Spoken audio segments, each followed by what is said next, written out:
nagkakagulo sila sa Malacanang. Bakit sila nagkakagulo?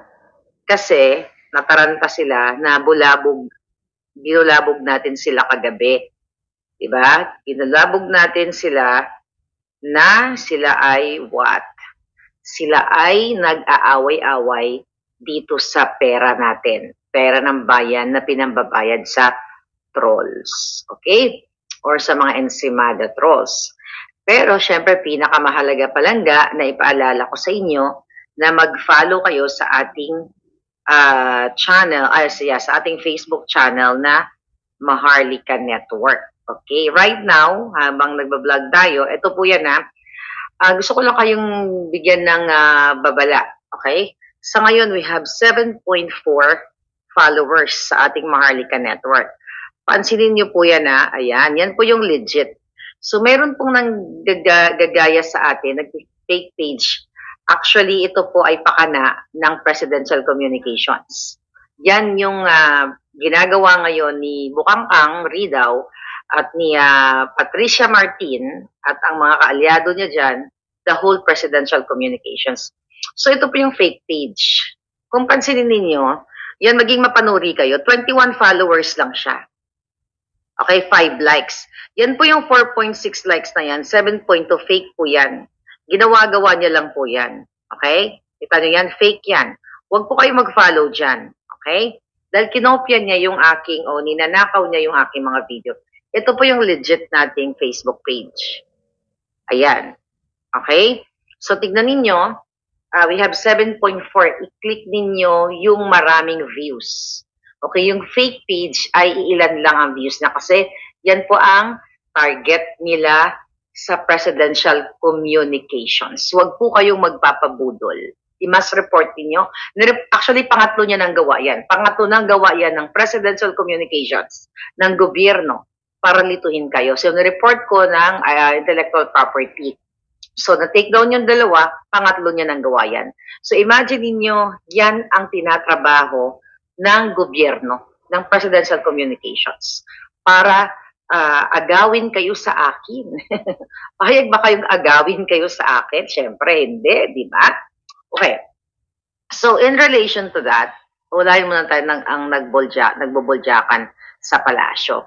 So, sa kasalukuyan ay nag-aaway-away sila sa Malacanang. Particularly sa Presidential Communications, nagbabardagulan sila at baka magsabunutan na si Patricia Martin at si Rocky, okay, yung kalbo. Okay? Paano sila sabunutan? Tangina na walang buhok. Oy, Patricia Martin, paano mo sasabunutan si Kaki Rocky mo? Dahil walang buhok nga eh. So anyway, you know what? Ang baboy na mga to. At demonyo lang po ang gumagawa nito. Sabi ni Sally Kigochi, yes, desperado sila palangga. So dahil inulat ko sa inyo na ang dugyot trolls or ensimada trolls, kasi they're not vloggers at all. Diba?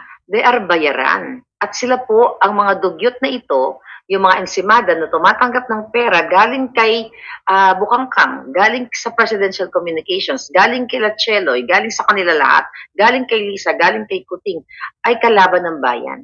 Kasi, imbes na mapunta sa mga proyekto ng gobyerno, napupunta sa kanila. Kaya po sila nag-away-away dahil ayon sa ating pinaka-reliable na informante sa loob ng Malacanang, ay, sa loob to, mga palangga, hindi binibigay ni Kalbo yung bribe sa kanila. Yung ninakaw ni Bukangkang Ridao, ang pinaka leader ng sindikato diyan ay si Emerald Ridao Bukangkang.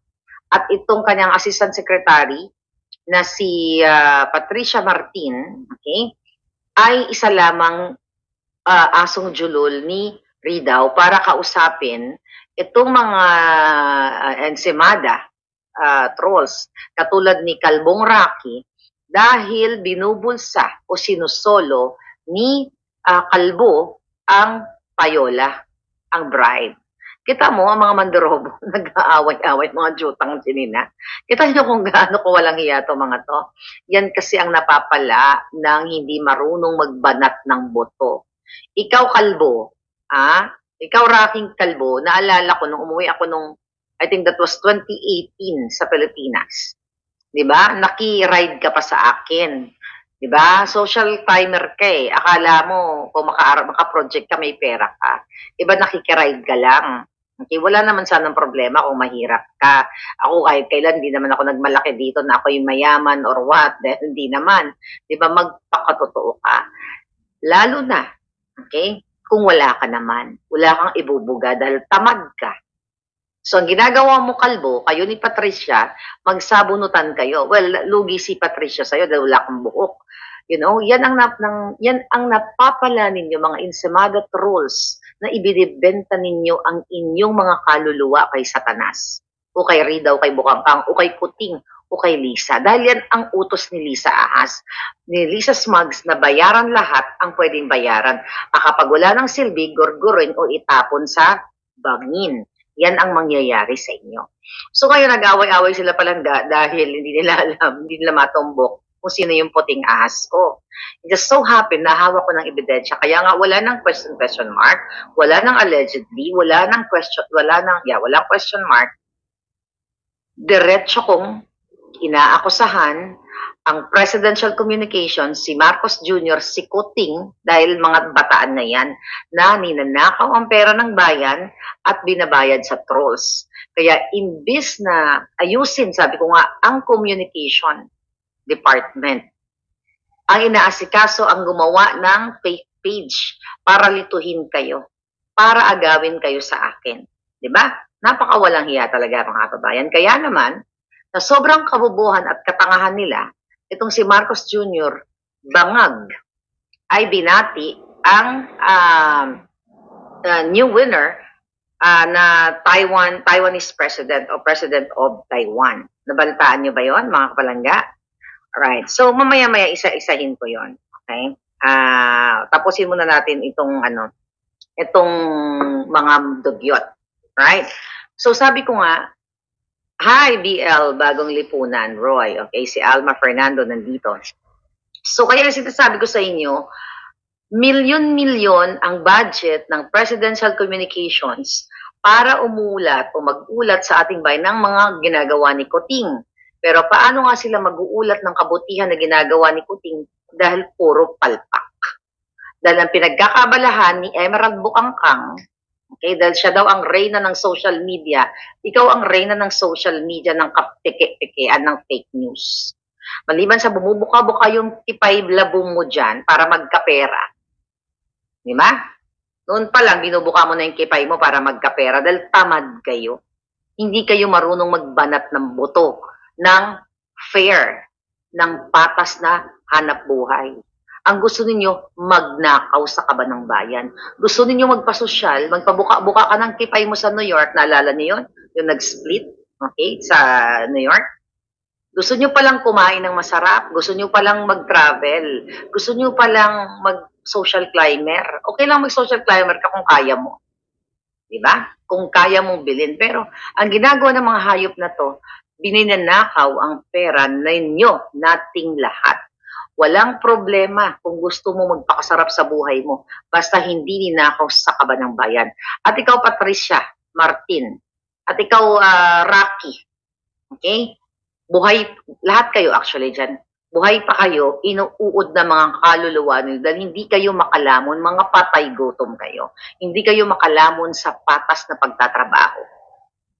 Diba? Ang gusto nyo easy money. Ang gusto nyo manira ng tao. Ako, naninira ba ako dito? Sinisira ko ba si Kuting? Kasi yun yung press release ninyo. Hindi ko kailangan sirain si Marcos Jr. Dahil ang sarili niya mismo, sinisira niya. Sinisiksik niya ng pulboron ang kanyang pagkatao. Kaya naman, bangag na bangag. Alright? Bakit bangag na bangag? Let's go. Okay? So, sa hindi pa nakakaalam, mga palangga, nagalit ang China. Okay? Okay. Dahil lang.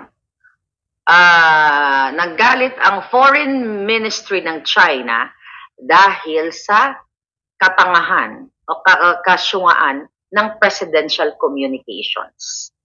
Kasi mga palangga, nag-release ng greetings, okay, ng congratulatory message actually, itong si Kuting Jr. Okay, tingnan natin to.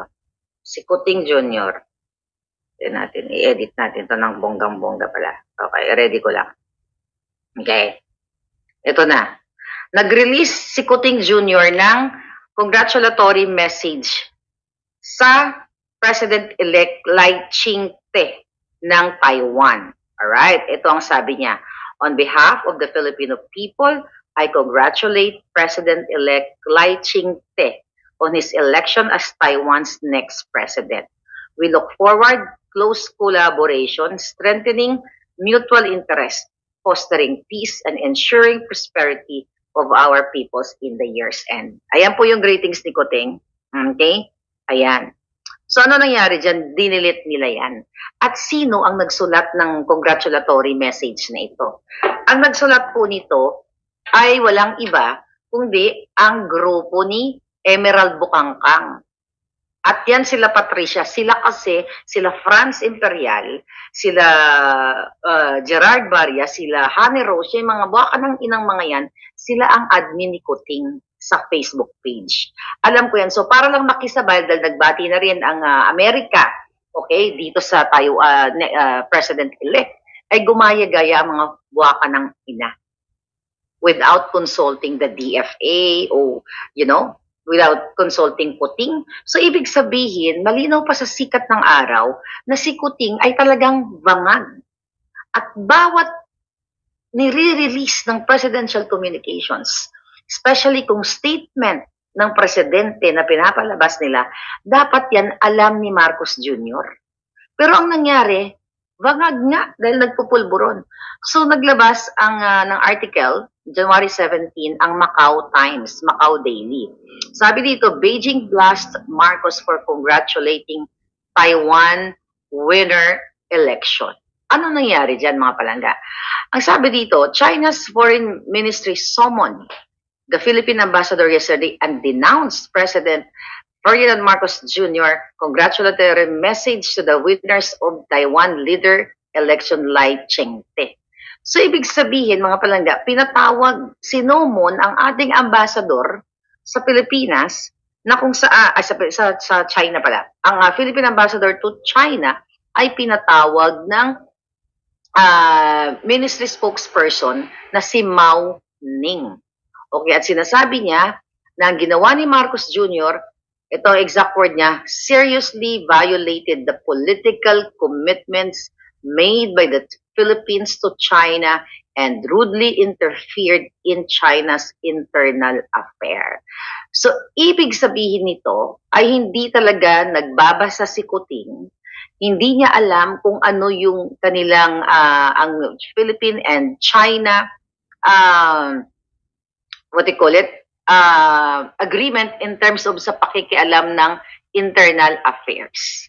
Diba? Yung commitment, rather, not agreement, yung commitment. So parang gano'n na rin, yung pag-uusap ng dalawang bansa, China and the Philippines, kung ano yung irerespeto yung mga internal affairs. Pero dahil sa kabubahan ni Emerald Ridaw at ni, the rest of the group na puro bukangkang, hindi sila nagbidabidahan sa Facebook page ni Kuting.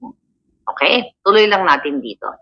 So, sinasabi ng China na ito ay seryosong paglabag, okay, sa usapang pampolitika ng China at Pilipinas.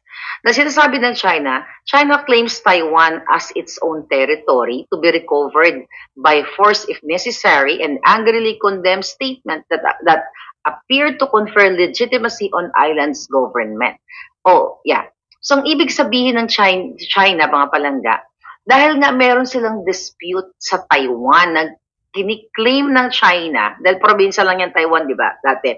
So, na ito ay teritoryo nila, na kung kailangan gamitan ng puwersa, kung gamitan ng puwersa para mabawi nila yung kanilang territory, ay gagawin ng China. So, dapat, ang sabi ng China, hindi dapat mangingialam si Kuting ang Pilipinas sa internal dispute nila or internal affairs.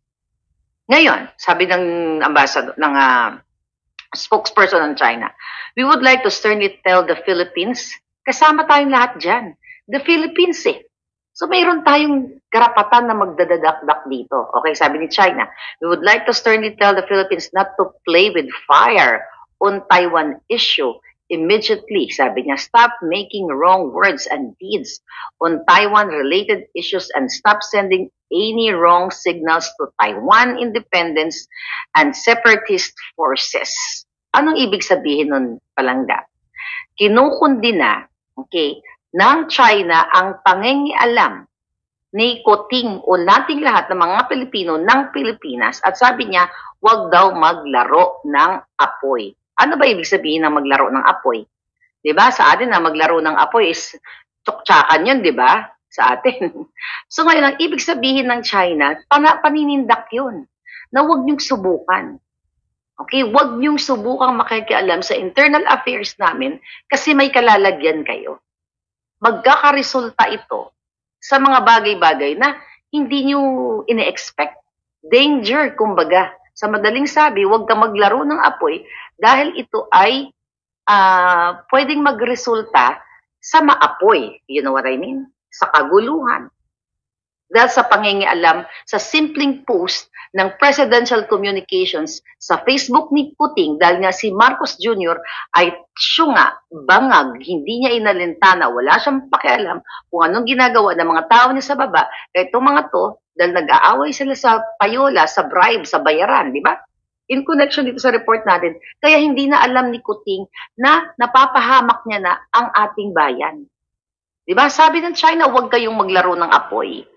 Hindi kayo dapat makikialam. Itong issue namin ay pang-amin ito. Di ba?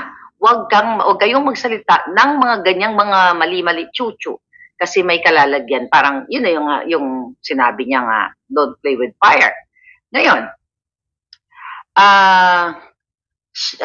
according to the spokesperson, tuloy natin balita, she said Assistant Foreign Affairs Minister Nong Rong summoned the Philippines ambassador to China Tuesday morning and made solemn representation and urged the Philippines to give China a responsible explanation. Pinagpapaliwanag. So mamaya babasahin ko yung, ito na lang, dito pala yung paliwanag. Okay.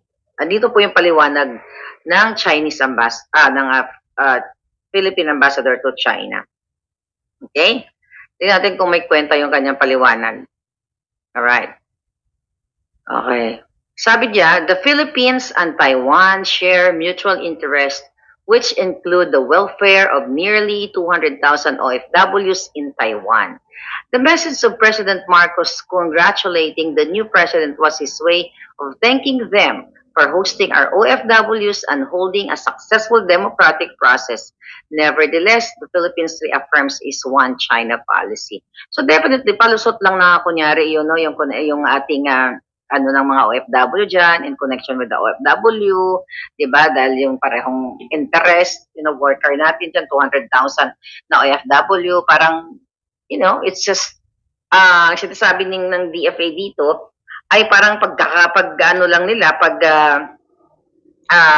pagpapasalamat, di ba? Dahil may mga OFW tayo dyan, mga ganyan-ganyan. So anyway, si Kuting, wala pang explanation. Bangag na naman siya, tulog na naman siya. Dapat siya ang magsasalita, hindi lang yung DFA. Kasi siya yung nag-post eh. Even though yung mga jutang genimes ang nag-post, yung sila Bukangkang, Presidential Communications, sila dyan, ang ang liability kay Marcos Jr., kay Kuting, mga palangga. So kahit si Hoda, sino pa ang nag-post niyan, the fact na ang posting ay galing sa kanyang Facebook page, kasi nga abala sila sa pag-aaway dahil sa payola, sa bribe, kaya hindi nila alam kung ano-ano na yung mga pinagsusulat nila dyan, na hindi man lang nanghingi ng basbas. Baka hindi nga alam ni Marcos Jr. yan eh. Kasi nga bangag. Di ba? Bangag eh. Sabi dito ng Chinese government, okay, spokesperson, Marcos Jr. congratulated Taiwan's leader election on Monday, saying in a statement shared on social media that was looking forward to close collaboration and strengthening mutual interest. Sabi niya. Tapos sabi nung spokesperson, who is detested by Beijing as pledge to safeguard the island's de facto independence from China and further align with other democracies. So, ang sinasabi ng China dito, dapat ay hindi talaga makikialam ang Pilipinas, 'di ba? Even do sa mga simpleng-simpleng bagay kasi they're very sensitive. Okay? So sinasabi dito dapat ang interes, okay? Ang interes ay ang internal dispute ng China at ng Pilipinas ay hindi dapat, tama ba? Internal dispute ng China and Taiwan. Kaya naman galit na galit ang China ngayon. Okay? Na sinasabi nila dito na hindi dapat makikialam ang ating bansa. Alright? Dahil sila ay mayroong sariling kalayaan o demokrasya, para ayusin nila yung kanilang mga dispute at hindi tayo magkakaroon dapat ng mga internal pangengialam katulad ng ginagawa ni Kuting sa pagpapasok ng ICC para pakialaman ang ating bayan. So sa madaling sabi, hindi nag-iisip si Marcos Jr. kasi paano siya mag-isip? Polboronic nga eh. Paano niya mamomonitor yung pinipost ng mga bukangkang? Paano malalaman? Dahil nakita nyo, ito'y simpleng salita lamang ay pagpapahamak sa ating lahat. Buti naman sana kung kaya ng Pilipinas makipagwarla-warla. Ang Amerika, alam naman yan. Di ba? Bumati din. Oh.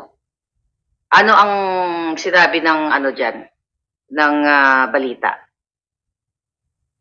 Alright? Okay. After U.S. Secretary of State Antony Blinken congratulated Lai on his victory, China's foreign minister said that Blinken's message sends a gravely wrong signal, pareho lang, to the Taiwan independent separatist forces. The minister claimed the congratulations went against a U.S. commitment to maintain only unofficial ties. Pero hindi sinabihan ng China ang Amerika na don't play with fire. Huwag maglaro ng apoy sa amin. Di ba? Sa tayo lang. I mean, ang Pilipinas lang. Ano ibig sabihin nun? Bakit walang paninindak sa Amerika ng ganong words? Bakit sa Pilipinas lang? Dapat mag-isip-isip kayo. Sabi ni Bagong Lipunan, dapat si BBM neutral lang dapat, pro-Filipino at walang papanigan. Kasi nga may internal dispute sila eh. Pero kasi ang bottom line nito mga kababayan, dahil sa bangag si Marcos Jr., dahil ang kanyang mga presidential communications asong julul, walang ginawa kundi tutukan si Maharlika at gumawa ng Facebook page na fake. Imagine mo, ang tinututukan nila kung paano tayo atakihin, tayo lahat kayo nagko-comment, di ba? Paano kayo linlangin? Yung budget na nakaw nila, imbis pagtutunan nila yung pansin kung ano yung nilalabas nila sa social media. So bakit nyo dinilit? Bakit dinilit itong message ni Kuting? Yung congratulatory message to Taiwan. So simpleng kabobahan. Simpleng pag-amin na nagkamali. Bakit walang statement si Kuting?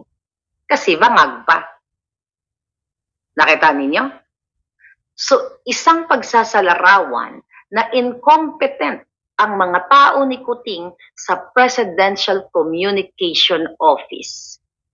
Paano maging competent yung mga yan? Ang inaatupag ulit, ang pag-aaway-away nila dahil binukelya ko sila sa inyo, na dinorobo nila, ninakaw nila ang pera ninyo. Presidential communication, sa basbas ni Lisa yan. Dahil gusto ni Lisa, wala nang magsasalita laban sa gobyerno ni Kuting. Kaya pinagbababayaran yung mga trolls, yung mga Ensimada trolls, at kasama din dyan ang mainstream media.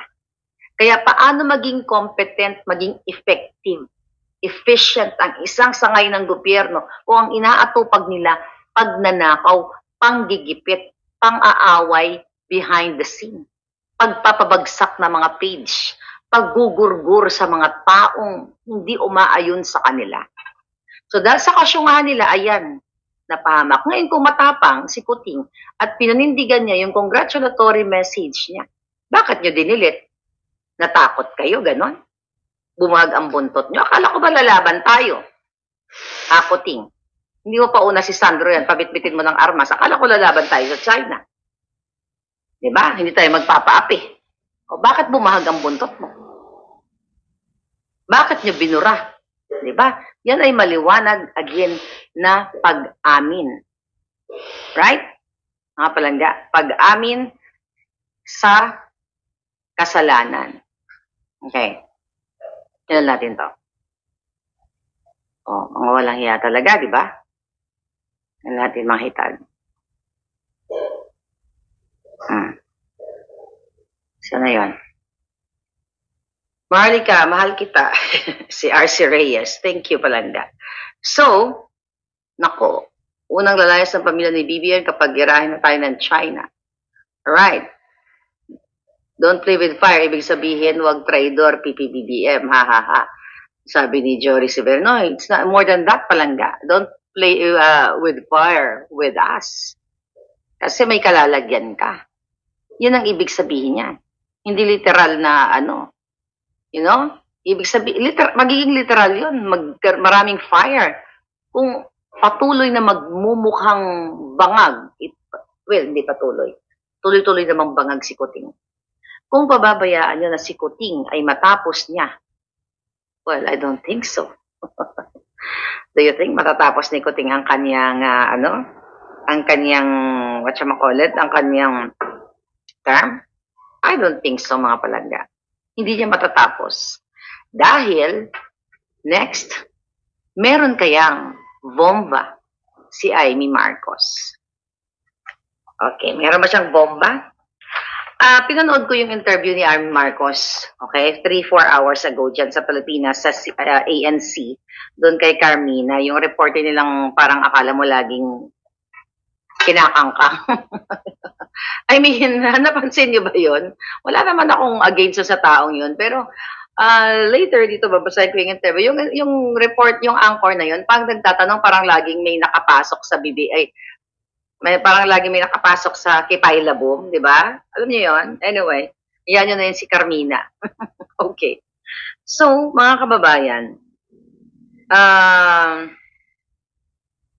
okay. So, tinanong si Amy Marcos sa interview na yon patungkol dito sa People's Initiative. Okay? Na tinatanong ni Carmina doon na kung ano ba yung, yung tungkol sa People's Initiative, ano daw ba yung mga sinasabi ni Amy Marcos na meron siyang mga natanggap na text message na may mga bribe, may mga, not bribe, may mga offer. Yun yung ginamit nila. Yung offer na binigyan ang mga kongresista ng 2 million pesos pabaon ng Christmas bago sila mag-break and 20 million through sa mga tupad AX. Diba? Ayuda at kung ano-ano pa. Through ayuda. So, ang sagot ni Amy dito, ito nanamnamin natin. Bago tayo makapunta sa bomba. Sa dulo yung bomba. Okay? Ang sagot ni Amy, sabi niya, ang facts daw, sabi niya ay nasa telepono niya. Sabi niya, facts, it's on my phone. It's on some people's phone. Ang ibig sabihin ni Amy, mga palangga, factual daw ang payola, bribe na binayad sa mga kongresista. Tayo po ang unang nag-expose niyan. Last month pa natin in-expose yan sa inyo. Di ba? Only here in Maharlika's Boljak TV. Okay? So mismo sinabi ni Amy Marcos, mga palangga, ni Senator Amy, na factual daw yun. Facts daw yung namigay ng 20 million sa pamamagitan ng mga ayuda ang Office of the Speaker, ang kanyang pinsan na si Romualdez. Okay? Sinabi ni Amy Marcos dito, around December 15, okay, pinupush na nakatanggap na siya, ito ano ko na lang, i-brief, summarize ko na yung mga sagot niya. Na nakarating sa kanya na nagkaroon ng vote buying, okay, na 20 million para mag-produce ng signature, okay, by January 12.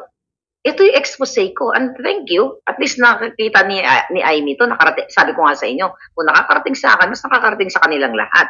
So sinabi ni Amy na may mga letter, may mga photograph, may mga witness, and all sorts of evidence that in fact, this offer was made. Senator Amy, I will correct you. Hindi yun offer. Bribe yun. Hindi na namang offering yun na, offeran kita ng ganito. Pagnanakaw yun. Bribe ang tawag doon, galing sa opisina ng pinsan mong tambaloslos. So it's not offer. The right word is bribe. Nakaw na pera, suhol, at galing sa pangungurap.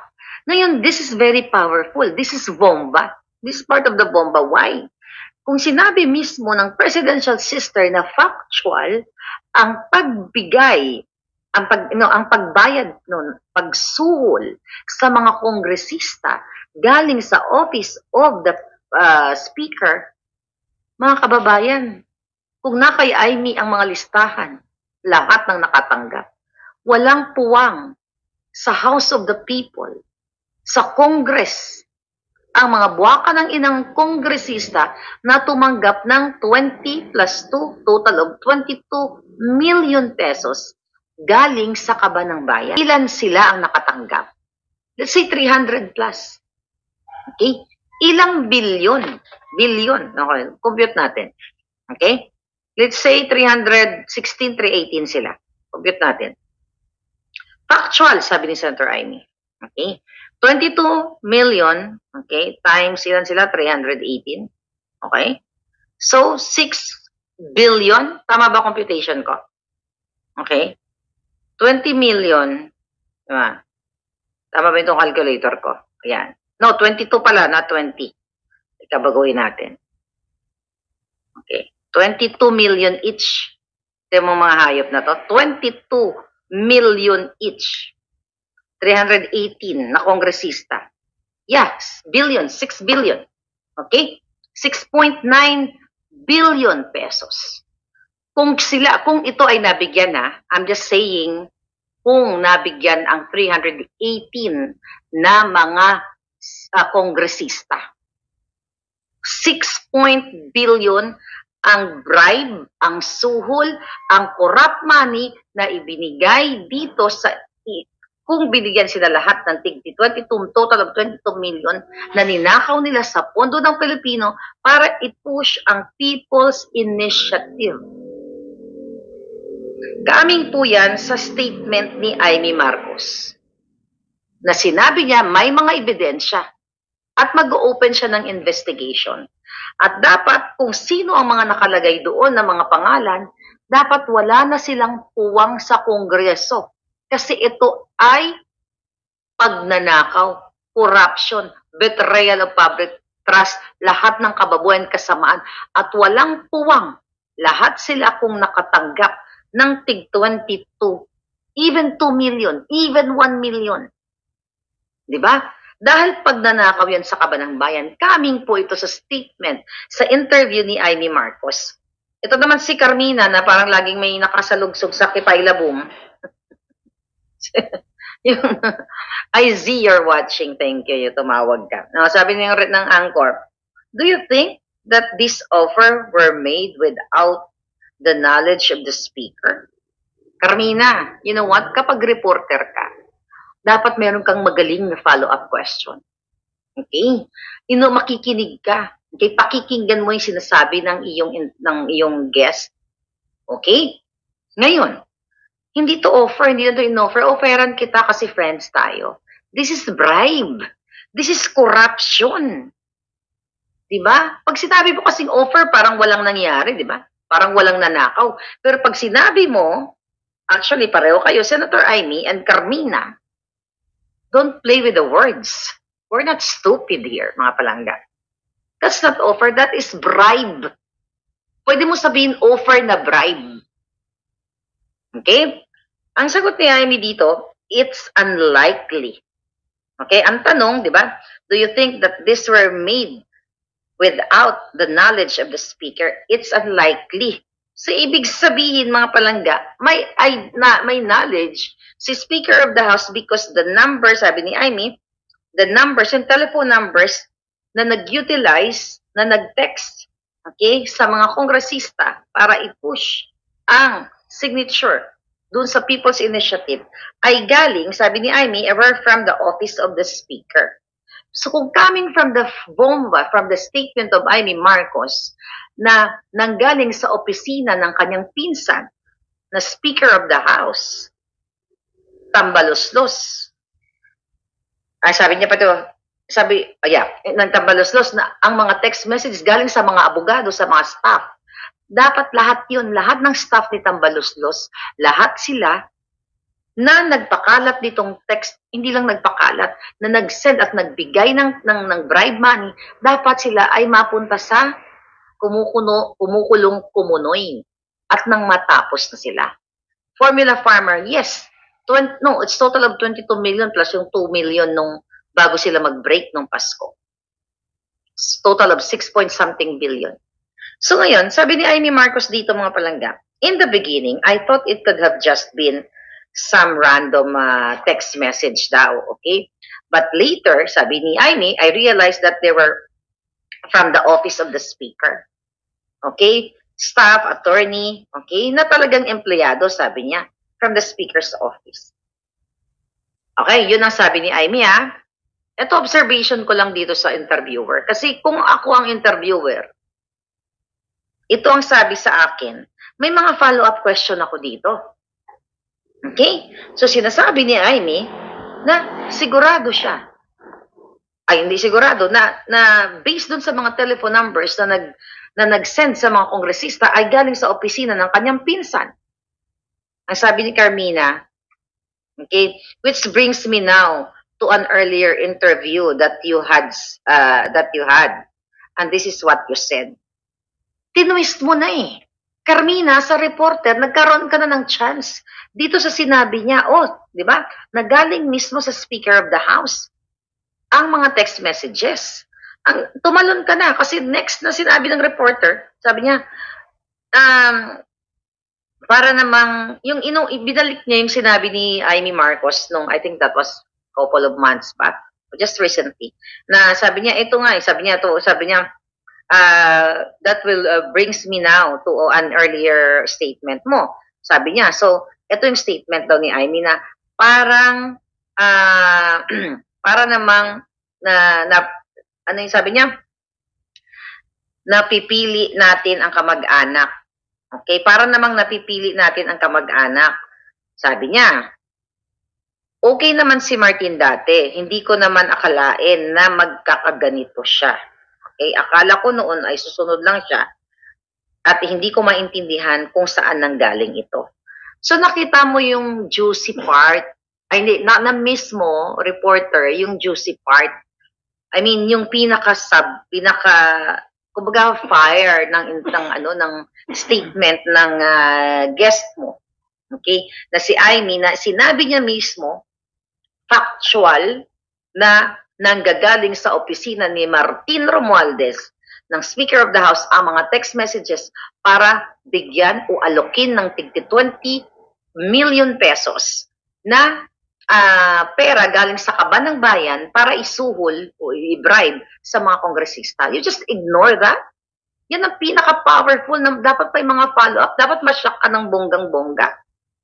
Diba? Kung ako nun, ang sasabihin ko kay Amy, so ano pang hinihintay natin, Senator Amy? Kung hawak mo ng ebidensya, idiretso mo na. Kasuhan yun na, hindi natin. Kasi, baka matanggal si Carmina sa trabaho. Yan ang problema kapag nasa mainstream ka. Kasi binasa niya to yung sinabi ni Amy. So, ito na yung inutos sa kanya ng kanyang boss na ito lang ang tatanungin mo. Huwag ka mag-follow up. Bakit? Tinapot ba kayo ni Romualdez? Na huwag siyang idiin? Panahon na to ni Carmina ng ANC. Dikdikin mo si Amy, not really dikdikin. You extract the juice, kumbaga. na sinabi niya na mayroon sang factual evidence. Dapat nga, ang sasabihin ko pa kay Amy Marcoson kasi at sa bagay, over the phone. You know, let's say for example, magkarap kami. O patingin nga, Senator Amy, ng mga text messages. Kung yan talaga ay factual. May mga ganon. Pwedeng kahit over the phone, pwede ko siguro sabihin sa Senator Amy, pwede bang i-forward mo sa akin yan? Okay, nang malaman naman natin. Kasi sinasabi mo factual para sa ating mga manonood para naman makita namin kung totoong may mga text messages na nag-bribe si Martin Romualdez, yung kanyang opisina, yung kanyang mga staff, ng tig 20 million each sa mga kongresista.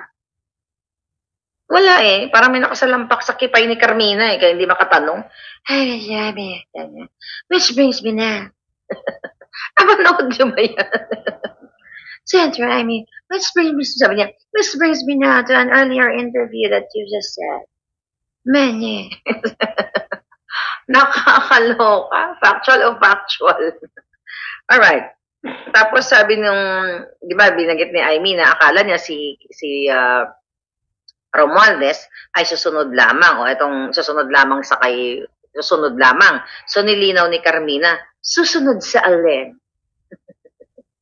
Susunod sa alin? Okay? Sabi ni Amy, susunod sa kumpas ng presidente. Sinabi na nga ng presidente, si Kuting nga, yung kapatid niya, na wag mo nang tutukan niyang tsa-tsa. Okay? At marami pa tayong mga problema.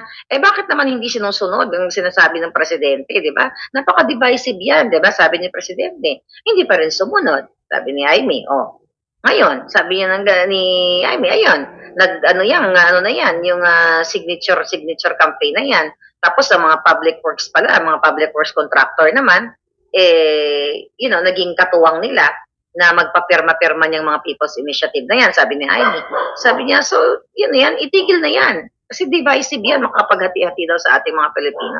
You know what, Senator Amy? Ang divisive talaga. I hope you will speak up. Hindi na muna natin si Senator Amy didikdikin ngayon. Binibigyan natin siya ng tani ngayon. Di ba sabi ko, tinaningan na siya natin ng December 31. Didikdik natin siya, pero baka meron siyang bit-bit na vom-vom-vom. Va-va-va. So, pigain pa natin. Senator Amy, baka naman. Kasi nagsalita na siya sa pinsan niya eh. And this is powerful.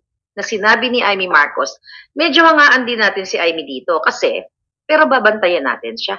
Na sinasabi niya, factual, na ang pinsan niya ay sinabi niya lang offer, pero hindi naman tanga yung taong bayan o mga abogado. It's not offer, it's bribe and corruption. Medyo palakpakan natin siya ng konti dito, pero babantayan natin siya. Okay? Kung talagang ito todo-todo niya na hanggang kay Kuting. Tignan natin, sabi ni Amy. Sabi ni Amy, kasi this is very problematic. Lahat naman tayo, may mga kamag-anak na minsan pasaway. Alam mo naman si Senator Amy, may mga ganyan-ganyan hanash. Pasaway, di ba? Pagtsatsagaan, sabi niya, pagtsatsagaan nyo na lang ako kasi hindi napipili yung kamag-anak. Straightforward, Senator Amy. I'm gonna be calm at this moment. Straightforward.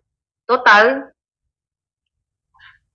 inano mo na, ibinuking mo na yung pinsan mo, isama mo na si Lisa at ang iyong kapatid. Okay? Todo mo na to, madadamay ka dito.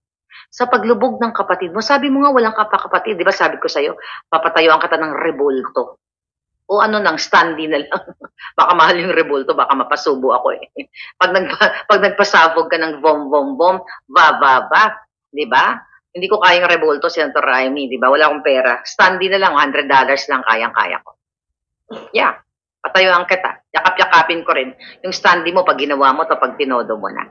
Katulad ng ginawa ko sa kapatid mo. Nagpagawa kami ng standy, yakap-yakap namin, mukha kaming tanga, na binudol kami. Huwag mo kaming budulin, Senator Amy. Or else, jujunogin, well, hindi pala natin majujunog yung standy niya kasi kung hindi siya magsasalita. But I can feel, baka tuloy-tuloy na to. May bolang kristal din ako eh. I hope hindi magkamali ang bolang kristal. At maraming hindi na nagtitiwala sa Senator Amy, katulad ni Roy ng Bagong Lipunan, walang tiwala. Ang dami kong ka-message, sabi ko, nako, tignan si Amy, baka itodo niya na kasi binolja ko na sa Tambalostos. Baka itodo niya na nga. Sabi mo nga, Senator Amy, hindi napipili ang kamag-anak. So kung si Kuting ay binudol kami, which is part ka na nga eh, you'd redeem yourself. Part ka na nga eh, kasi alam mo ng polboronic yung kapatid mo eh. O baka naman siguro hindi akalain ni Amy na si Lisa ang magpapatakbo. Kasi iniisip ko lang din na baka ang naging agreement ni Sarah at ni Amy during that time na siguro sabi ni Amy, oh Inday, ako naman ang magpapatakbo ng ano, tutulungan ko lang si ading ko kasi vangag yan eh. Ako naman ang magpapatakbo ng gobyerno, tayo Inday. Kaso lang, nabudol ni Lisa Ahas Mags. So ngayon, Amy, senador, nakikita mo naman na ang sister-in-law mong botod, botod mudlo, ay inuubos na pera ng bayan. For sure, makakarating to sa'yo. Senator Amy, ang tagal kong nagmumura dito sa Facebook. Kinalaban ko ang Dilawan, pati ang mga kaletsyan during the Duterte's administration. Wala akong inurungan. Nagdadadakdak ako dito. Hindi natanggal ang Facebook page ko, 2 pa. Itong jutang gini ng sister-in-law mo, ginagamit ang pera sa presidential communications para may ebidensya ako, Senator Amy, gusto mo imbestigahan? Yeah, ibigay ko sa'yo kung naririnig mo. You promise me. Kasi ang ombudsman, wala tayong tiwala eh. Ang Commission on Audit, gusto mo, sumikat ka pa ng bonggang-bongga at mahalin ka ng bayan. Ibibigay ko sa iyo ang ebidensya, kayo ang may kapangyarihan sa Pilipinas kung paano nakipagsabuatan si Emerald Ridao, si Martin, ang presidential communication sa mga dugyot na trolls, insimada trolls na na-meet mo rin, Senator Amy. Hawak kong ebidensya, I challenge you.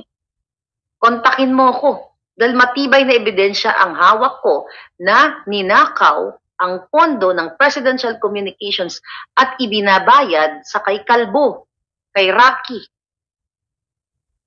at sa kanyang mga aliporis na mga dugyot. Pinapasweldo, Senator Amy, kaya yung kapatid mo, tingnan mo, yung nangyari sa posting nga, congratulatory messages sa China. Ibibigay ko sa'yo. I-push nyo lang na not only investigate, tuluyang ipakulong si Ridao at lahat ng mga aliporis na si Martin, si Rocky Calvo at ang mga dugyot na tumanggap ng pera namin, pera ng taxpayers. Diba? Kung yung mga nakarating sa'yo, Senator Amy, that's bomba, that's powerful. Na ebidensya galing sa mga staff ni Speaker Martin Romualdez na pinsan mo. At wala na sanang sandali, wala nang minuto na dapat na magstay sila dyan. Coming from your statement, dapat ang mga military, ang mga men in uniform, ang mga matitinong taong gobyerno, dapat hilain sila isa-isa. Based on your interview na factual ang hawak mo. For sure, yan din ang hawak ko na mga tinext sa akin ng 2 kakilala kong kongresista. Di ba? Okay. Sabi ni Amy, ano pa sinasabi niya? Ayun, may tampo daw sa kanila may tampo daw si Tambaloslos sa kanya. Okay? Kasi daw, bakit daw siya kumakampi sa mga Duterte? Diba? So, kaya, mayroon silang, magkapatid, magpinsan, So, ang sinasabi ni Amy dito, hindi naman doon nangawa yung mga Duterte, binabakbakan nila si Sara, ganito, ganyan, dapat daw nag-unity, chuchu, blah, blah, blah. Senator Amy, there's no such thing as unity in the first place. There's no more unity. So, let's stop that BS. Walang unity. Kasi kayo nga ni Lisa, di ba? Wala kayong unity sa pamilya ninyo. Ginababoy ka nga, di ba, ni Lisa. So stop that word unity. Tigil na yan, Senator Amy. Ang tanong sa kanya, sinabi pa ni Amy, katulad niyan, pinapasok yung ICC, di ba? I-impeach pa si Sara, ganyan. So hindi naman sila inaano ni Duterte ng mga Duterte, ganyan ang away, dapat ayusin natin, unity. BS yan, Senator Amy. Okay? So tanong ni Carmina na parang hinahalay. Alam mo, kaya panood ko lang yan. So, like, para siyang laging may ano, no? Laging may katsuba-chuchu pag nagtatanong. Pero yung mga tao talagang gano'n, no? Pasensya na. This is me. I cannot change myself, okay? Kung hindi kaya ni Carmina baguhin yung the way of magsalita siya, dahil natural na yan, hindi ko rin naman kayang baguhin the way I give opinion and bold job.